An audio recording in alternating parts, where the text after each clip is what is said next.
When doctors perform cancer surgery, they often remove so much tissue that it leaves serious indentations. And when the surgery is done on the face, it can alter a person's appearance. Health specialist Denise Dedore joins us now to explain how one doctor has developed a procedure to restore what was taken by the cancer. I haven't seen anything like this, so take a look at this. The science of stem cells can help doctors restore weak hearts and help heal joints.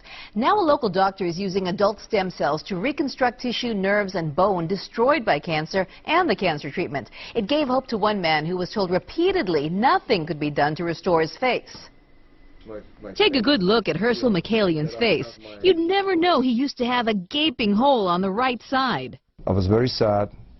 I was very angry that the doctors previously, they did the surgery, even though it was the right things to do. He had a salivary gland cancer that required the removal of part of his jaw. I had a tremendous amount of pain in my jaw area because of the nerves. They were basically exposed. I looked for a reconstruction surgeon.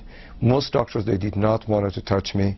That is, until he met cosmetic surgeon Dr. Nathan Newman. He pioneered a new treatment called the stem cell lift. He removes fat from the patient and harvests one of the body's most precious resource, adult stem cells. He then doubles and triples the concentration of stem cells before injecting. The stem cells is what brings in the new blood vessels, rebuilds the structures, maintains the volume by replacing the fat cells that die off.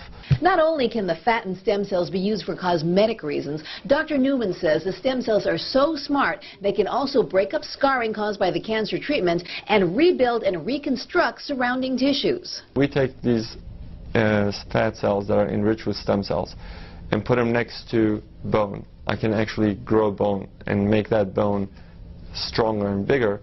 Dr. Newman says there's no risk of rejection because you're using your own fat and stem cells. It took about 2 years and about 24 injections. Herschel says nobody can even tell he ever had a dent in his jaw, and the nerves and tissues appeared to have healed. He has given me my face back, he has given me my confidence back, he has given me my hope back.